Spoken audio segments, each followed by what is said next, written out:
허락하고 있는 여호수아 3장 1절로부터 17절을 통해서 요단강 도화와 언약궤라는 제목 속에서 주시는 은혜의 말씀을 함께 나누고자 하는데요. 군대에서 이 강이나 냇가를 건너기 위해서는 다양한 부력을 이용하고 또 보트들을 이용해서 공변대가 임시 다리를 개설하는 것을 우리는 도하 작전이라고 표현합니다. 그런데 우리가 만나고 있는 본문 여호수아 3장 1절로부터 17절에 보면 역사상 이례적으로 이런 도하 작전은 처음이자 마지막인 것 같습니다. 이스라엘 백성들이 이 약속의 땅 가나안을 향하여 나아가기 위해서 반드시 강을 건너야 될 과정이 있었으니 이는 바로 요단강을 건너야 됩니다.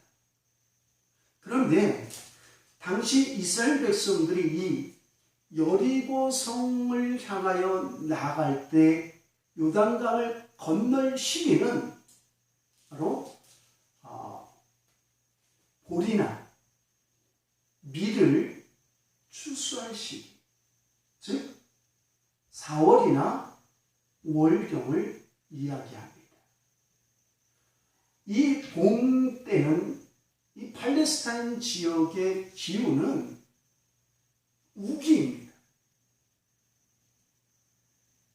그리고 그 산에서 겨울 내내 얼었던 눈들이 녹아서 바로 이 요단강을 거쳐서 또 끝내 사해 바다까지 이르게 하는 긴 여정을 밟게 되는데 바로 이 시점은 가장 물이 범람하는 시기.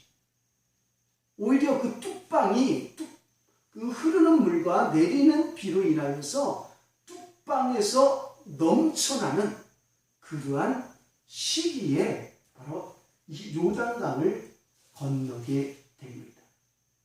그런데 성경 어디에서도 그들이 오늘날 공병대에서 또 군인들이 이 강을 건너기 위하여 이 도하 작전에 필요한 부력을 준비한다든지 아니면 보트를 준비해서 임시 다리를 개설해서 거기에 많은 병사들이 통과를 한다든지 아니면 차량들이 통과할 수 있는 그런 준비된 모습들이 전혀 소개되어지지 않습니다.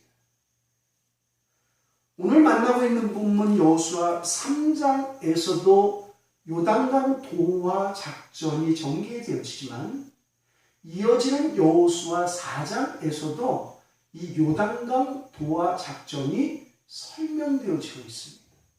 그런데 성경 어디에서도 바로 이 강을 건너기 위해서 저들이 어떤 다른 재료나 아니면 도구나 어떤 방법으로 그것을 건넜다라고 말하지 않습니다.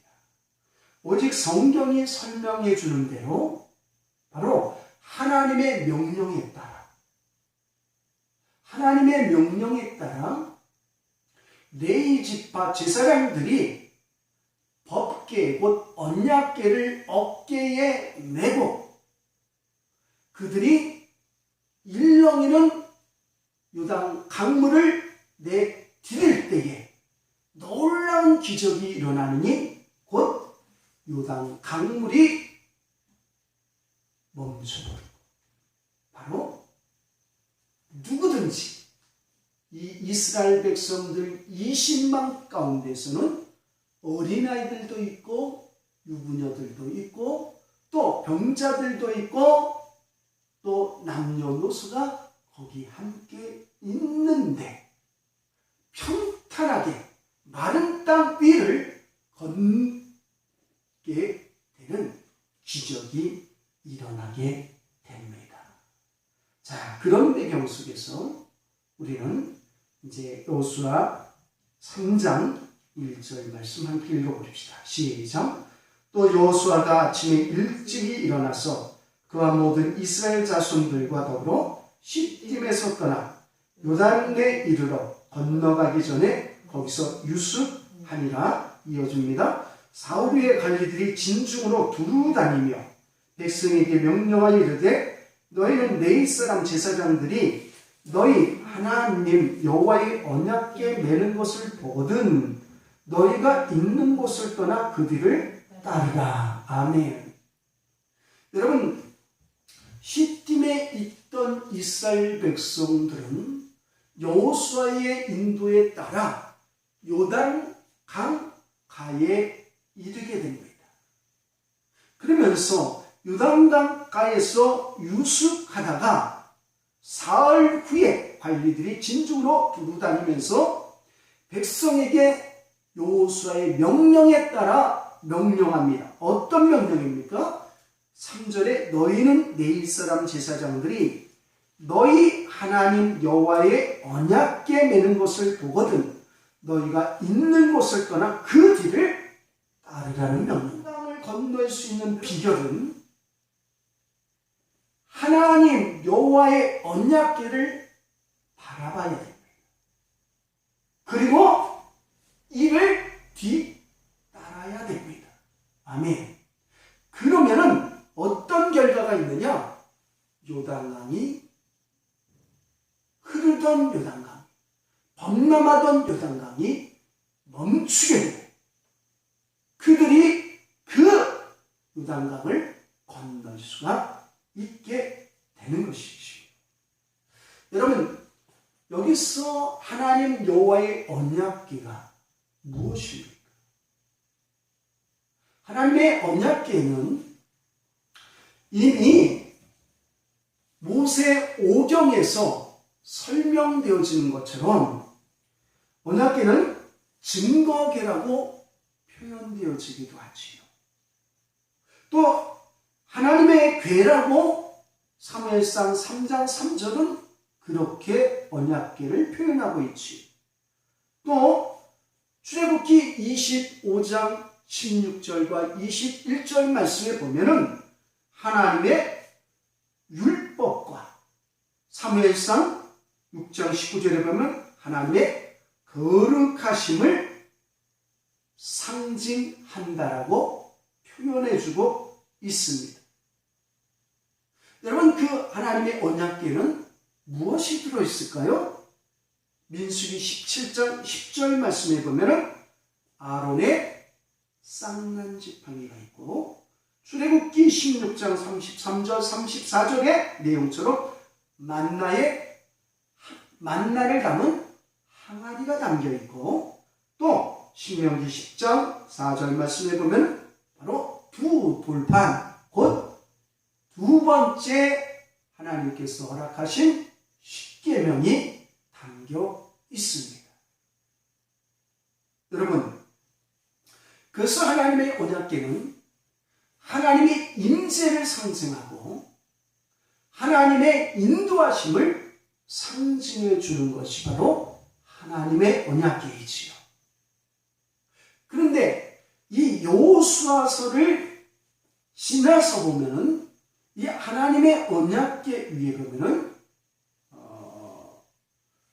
제사장들이 하나님 앞에 제사로 나아가는 시온자, 언약궤 위에 시온자가 있는데 제사장들은 어린 양의 피를 바로 이 시온자에 뿌리게 되는 거죠. 그래서 구체적으로 이 하나님의 언약궤는 앞으로 오실 인류를 구원하시기 위하여 인류를 인도하시기 위하여 하나님의 임재로 다가오시는 예수 그리스도를 상징해주고 있는 바로 법궤이지요. 자, 즉 이 이야기는 하나님 여호와의 언약궤를 보는 것은 예수 그리스도를 바라보라는 것이고, 또 하나님의 언약궤를 제사장들의 어깨 위에 메고 앞서 가면 너희들은 그 뒤를 따르라는 것은 예수 그리스도를 오늘날 모든 성도들이 뒤따르라는, 그래서 그분의 인도하심을 받고 그분의 인도하심에 따라 놀라운 축복과 기적과 언약의 성취를 맛보라는 바로 기록된 성령의 사인이지요. 자, 그러면서 4절 말씀 주목합시다. 시작. 그러나 너희와 그 사이의 거리가 2000규빗쯤 되게 하고 그것에 가까이 하지는 말라. 그리하면 너희가 행할 길을 알리니 너희가 이전에 이 길을 지나보지 못하였음이니라 하니라. 아멘. 여러분, 분명히 성령 하나님을 통하여 이 대중에게 명령되어지는 명령은 여호와의 언약궤를 바라보라고 했습니다. 그리고 그를 따르라고 했습니다. 그러나 4절에 이어지는 4절에서 보면은 거리를 두라고 말합니다. 어떤 거리요? 2000규빗쯤. 1규빗은 45cm를 이야기합니다.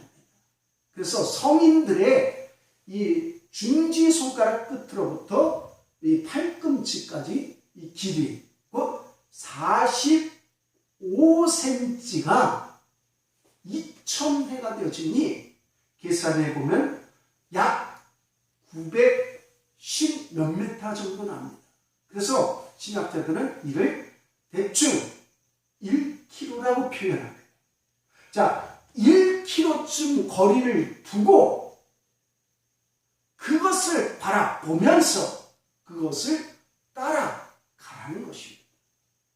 여러분, 하나님의 언약궤는, 여호와의 언약궤는 하나님의 임재를 상징한다고 했습니다. 그런데 왜 거리를 두어야 될까요? 이는 하나님의 거룩하심과 하나님의 권위를 인정해 드리라는 것입니다. 여러분, 우리는 예수 그리스도의 십자가의 보혈의 사건을 통하여서 감히 하나님을 아바, 아버지라고 부릅니다.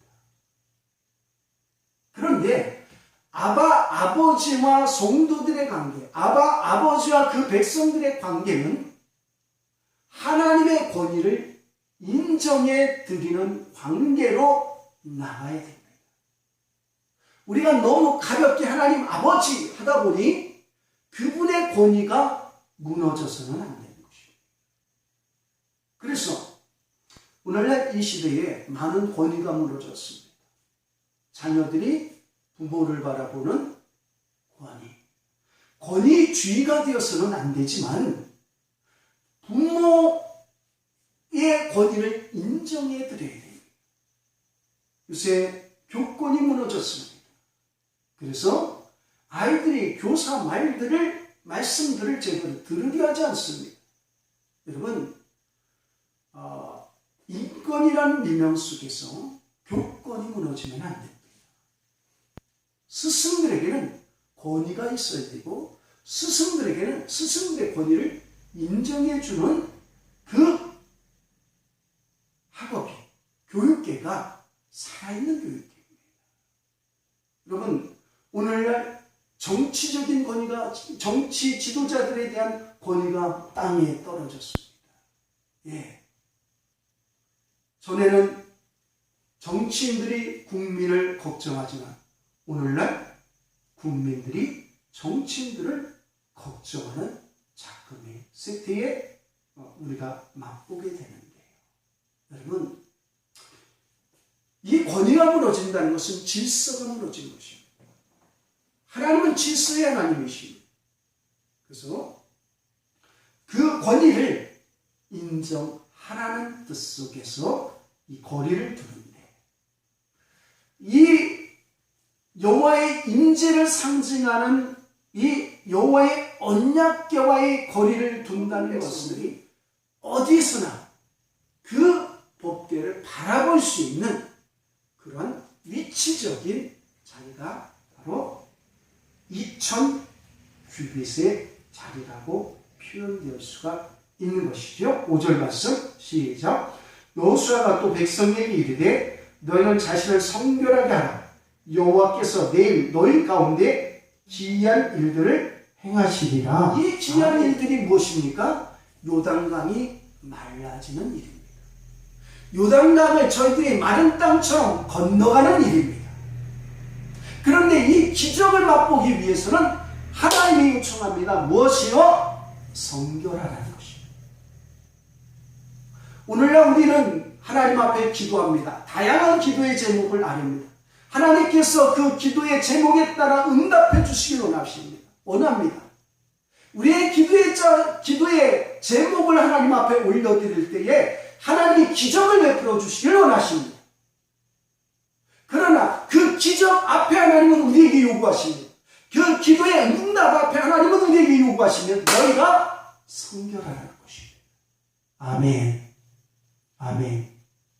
여러분, 구약시대에 성결할 수 있는 방법은 무엇이 있을까요? 모세 오경을 통해서 분명하게 성도들이, 하나님의 백성들이 성결할 수 있는 방법을 제시해 주고 있는데, 그것은 바로 옷을 빠는 것입니다. 그리고 옷을 갈아입는 것입니다. 더불어 무엇이 있을까요? 여자를 가까이 하지 않는 것입니다. 자, 다양한 방법이 성결 예식으로 다가오지만 이런 방법으로 우리에게 성결을 요청하고 있습니다.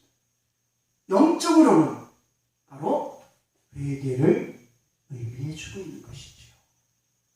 여러분, 그래서 우리가 하나님 앞에 기도로 나갈 때에, 요청의 기도를 나갈 때에, 응답받기를 원하는 기도로 나갈 때에 선행되어져야 될 것이 있으니 하나님 앞에 회개의 자리부터 나아가 그 뒤에 간구와 기도, 부르짖음으로 나아가는 것이 순서요, 마땅한 일이요, 기적을 체험하는 일이요, 응답을 체험하는 일입니다. 하나님은 거룩하십니다. 하나님은 성결하십니다. 그래서 하나님의 택한 백성들이 거룩하기를 원하며 또 하나님의 기적을 맛보기를 원하는 자들은 성결하기를 원하십니다. 그러면서 강조되어지는 단어가 있는데 여호수아 3장에서는 바로 언약궤입니다. 이 요단강 동화를 또 설명해 주는 것이 여호수아 5장이며 여호수아 4장이요 5장인데, 또 여호수아 4장에서는 12돌 기념비를 중심으로 이 요단강 사건을 이야기해 주고 있습니다. 그러나 3장에서는 언약궤를 중심으로 요단강 동화작전이 설명되어지고 있습니다. 자, 그러면서 6절 말씀 다시 한번 읽습니다. 시작. 여호수아가 또 제사장들에게 말하여 이르되 언약궤를 메고 백성에 앞서 건너라 하며 곧 언약궤를 메고 백성에 앞서 나아가니라. 아멘. 언약궤는 누가 맵니까? 레위 지파 가운데 아론의 후손 곧 제사장들이 언약궤를 메고 백성에 앞서 건넙니다. 이 이야기는 하나님께서는 하나님의 일들을 감당케 하기 위하여서 허락하신 직분들이 있는데, 즉 제사장의 직분의 권위를 인정하고 또 7절 이하에 하나님께서 홍해의 사건을 통하여서 모세의 권위를 인정해 준 것처럼 이 요단강 사건을 통하여서 이스라엘 백성들로 하여금 하나님이 택하여 뽑은 여호수아의 권위를 인정케 해드리는데 하시는데 이 또한 6절에 제사장들이 언약궤를 메고 백성 앞서 건너게 했냐는 것입니다. 궤의 거리를 2000 규빗을 두고 가게 했다는 것은 하나님의 임재에 대한 상징에 대해서 하나님의 그 권위를 인정하는 상징에 대해서 또 함부로 이 언약궤를 아무나 만져서는 안 된다는 이 상징적인 의미가 있음에도 불구하고 이 언약궤를 제사장들은 언약궤를 어깨에 맬 수 있는 특권. 아무나 만지면 죽음입니다. 그 우사의 사건을 통하여서 여러분 다윗이 큰 그 두려움을 갖게 되잖아요. 이것처럼 아무나 만져서는 안 됩니다. 하나님께서 허락하신 직분의 소유자들이 이 언약궤를 맬 수가 있는 것이죠. 그리고 7절, 이어지는 7절 함께 보십시오. 시작. 여호와께서 여호수아에게 이르시되 내가 오늘부터 시작하여 너를 온 이스라엘의 목전에 크게 하여 내가 모세와 함께 있었던 것 같이 너와 함께 있는 것을 그들이 알게 하리라. 사건을 통하여서 하나님께서는 하나님의 종 여호수아의 권위를 인정케 하는 거죠. 그 지도력을 인정케 하는 거죠. 그래서 하나님은 그렇게 7절에 말씀을 여호와께서 여호수아에게 이르시되 내가 오늘부터 시작하여 너를 온 이스라엘의 목전에서 크게 하여 내가 모세와 함께 있었던 것 같이 너와 함께 있는 것을 그들이 알게 하리라. 아멘. 여러분, 하나님이 택하신 종을 그래서 우리는 함부로 해서는 안 됩니다. 하나님은 질서의 하나님이십니다. 하나님의 일을 하나님의 사람들을 통하여서 이루어 가시는데 그 이루어 가시는 일들을 위해서 직분자들을 택하시는 거예요. 그 직분자들을 권위를 여러분 우리는 질서 있게 인정해야 돼요. 8절 시작. 너는 언약궤를 맨 제사장들에게 명령하여 이르기를 너희가 요단 물가에 이르거든 요단에 들어서라 하라. 아멘. 여러분 보시죠. 물이 멈춰있는 것이 아닙니다. 흐르고 있습니다. 바로 이 시기는 범람한다고 했습니다. 그 깊이가 4m, 5m 된다고 하죠. 이 한참 우리가 장마철에 여기 우리 인근에 강이 있지 않습니까? 평상시는 이 강의 깊이나 폭은 넓어도 흐르는 물량은 그렇게 많지가 않습니다. 그런데 장마철에 보면은 아주 시뻘건 흙탕물이 어마어마하게 그 물소리를 내면서 흐르는 것을 봅니다. 어떨 때 보면은 저기 다리가 철렁거릴 정도로 다리 밑까지 그 높이를 생각해 보면 바로 4m, 5m 때로는 깊은 곳은 7m 이상으로 시커먼 물들이 흙탕물이 흐르는 거예요. 장마철에. 바로 이 이스라엘 백성들의 요단강을 건널 시기가 바로 그때예요. 그 흐르는 그 모습을 보면 두려움이 있습니다. 겁이 납니다. 여기에 빠졌다가는 죽음이라고 누구든지 바로 인정할 수밖에 없어요. 그런데 그 흐르는 물에 뭐라고 그래요? 하나님의 명령에 따라 법궤를 맨 제사장들이 그 강물에 발을 디디라고 합니다. 아멘. 아멘. 여러분, 여기서 우리는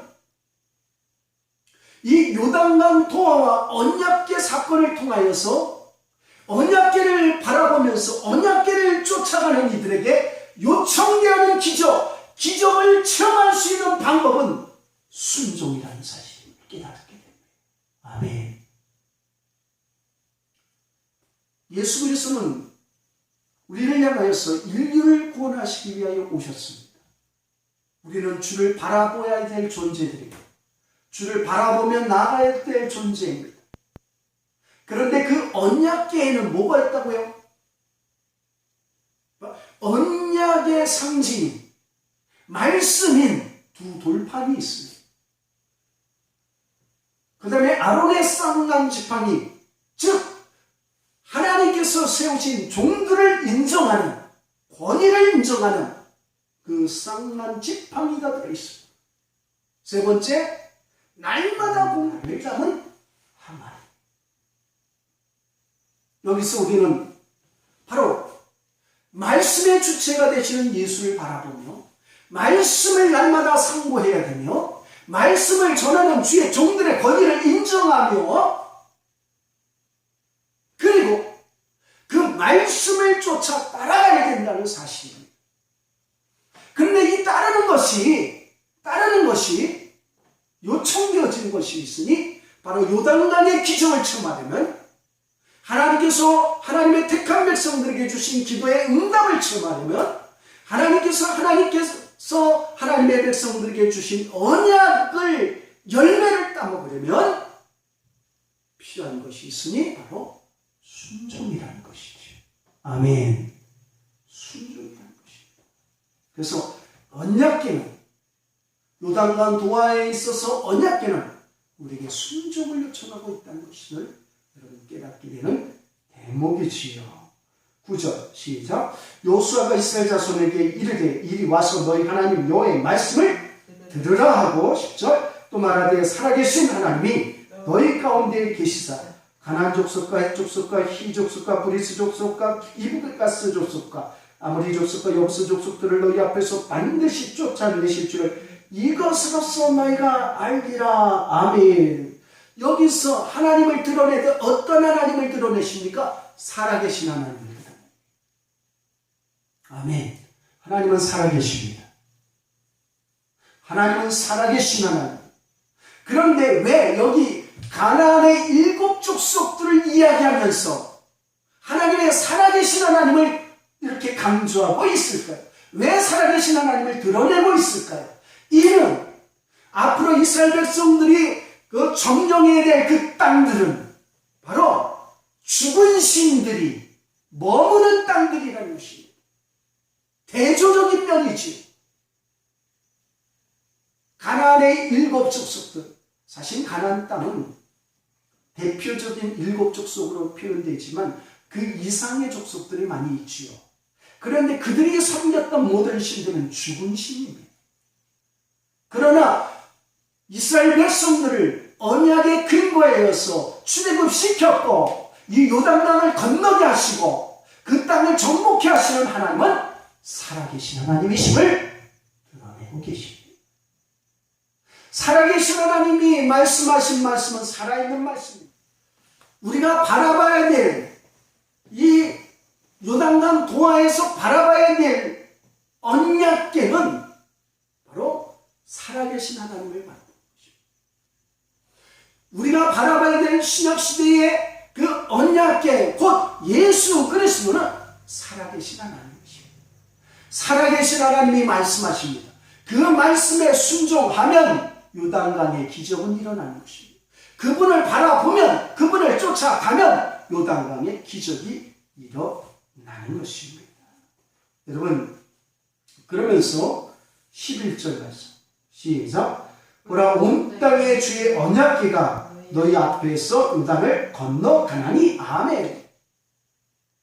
자, 두 번째 어떤 하나님을 소개하고 있습니까? 보라 온 땅의 주의 언약궤, 온 땅에 편만하신, 온 땅의 주인 되시는 13절이죠. 13절 또 있습니다. 시작.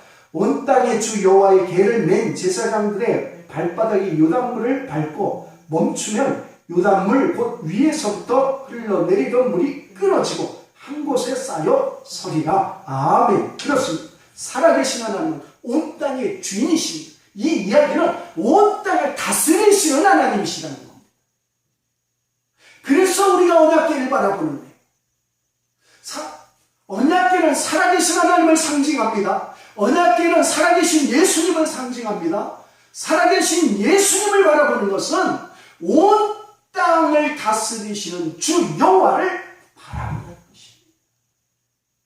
그럴 때에 요단물은 밟고 멈추면, 그 말씀에 순종할 때에 밟으면 요단물이 멈추고 요단물이 한 곳에 쌓여 서게 되는 것입니다. 할렐루야. 2월 14절로부터 17절까지는 바로 이 당시에 요단강을 건널 당시에 그 환경을 설명해 주고 있는데, 시간 관계상 이후의 말씀은 여러분이 가서 집에 가셔서 한번 더 읽어보시고요. 결론적으로 17절 함께 읽습니다. 시작. 여호와의 언약궤를 맨 제사장들은 요단 가운데 마른 땅에 굳게 섰고 그 모든 백성이 요단을 건너기를 마칠 때까지 모든 이스라엘은 그 마른 땅으로 건너갔더라. 아멘.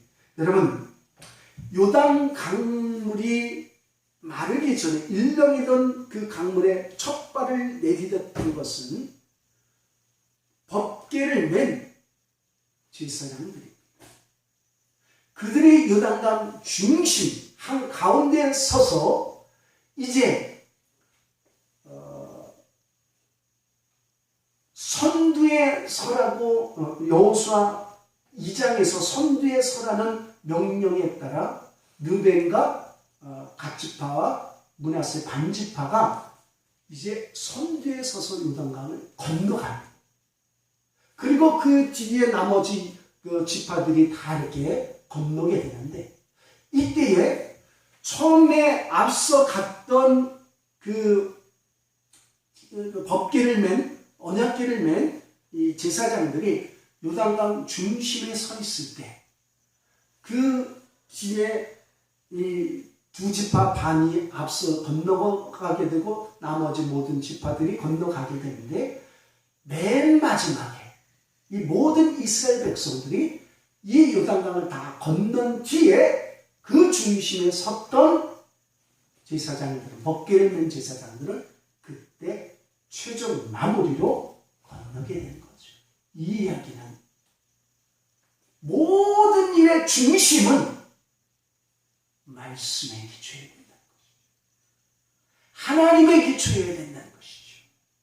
모든 기적의 중심은 다른 어떤 기적 자체가 아니라 하나님의 말씀이어야 되고 예수님이 되어야 되고 하나님이 되어야 된다는 사실을 우리에게 상징적으로 다가오는 것입니다. 그래서 기적을 바라보는 것이 아니라 주님을 바라보시고, 기적을 바라보는 것이 아니라 하나님 말씀을 바라보시고, 아멘. 기적을 바라보는 것이 아니라 우주 만물을 통치하고 살아계신 하나님을 바라보는 저와 여러분의 신앙생활이 되시기를 예수 그리스도의 이름으로 축원합니다.